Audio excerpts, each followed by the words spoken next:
Another Sunday, another historical trip. This time, matuta sa Aguinaldo Shrine. Muna siyang balay ni First Philippine President Emilio Aguinaldo sa Kawit, Cavite. Tingon pa sa guide sa museum since siya man daw ang youngest na anak kung siya ang nagmana sa ilahang balay. So napagidiri ang mga karaang gamit, original pa ang structure sa balay, and naa sila'y sariling bowling alley. Amazing. Dato-dato. Natukod ni siya nga balay atong 1849. Dako siya nga balay pero nipa pa ang atop hangtod nadugangan ng mga parts sa balay hangtod mo na ni siya ang present structure. Sa kata sa second floor, muning main part na gyud sa balay. Left side sa hagdanan mo ni mga kwarto sa mga anak ni Emilio Aguinaldo. Tulo ni kabuok kwarto diri nga side, kaning pinaka-last nga kwarto ang mas dako.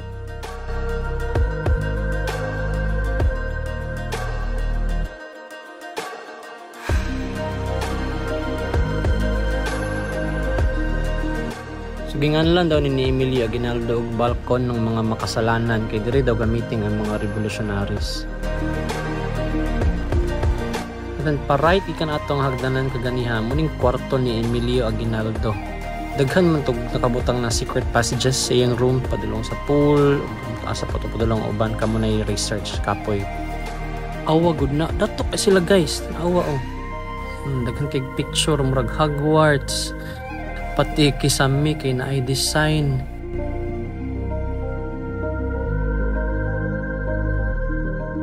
Awa dato. Sheesh. Kani muning dining area. Awang dining area taga lamisa. Niya sa kisame sa dining area na ay mapa sa Pilipinas. Naka-color red dito ang Cavite kay moday center sa Himagsikan. So dili na pwede maadtoan tong sa tower na part. So naog na ta ato ta kung asa gilubong gid sa General Emilio Aguinaldo. Ngunit siyang gitawag daw na Aguinaldo Shrine, kinaagid siya diri gilubong sa lote. Mao gid daw iyahang gusto may tabo. Naay souvenir shop pero wala na ko ni sulod dito.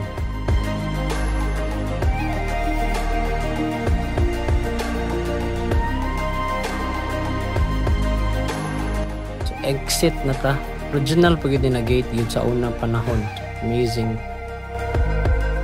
Diri gito nga balay itong gideclare nila ang Philippine Independence atong June 12, 1898. Muna itong design sa katong 5 pesos nga papel sa una. So kung nakaabot pa mga itong kwartaha to, meaning tigulang na mo. Okay, bye.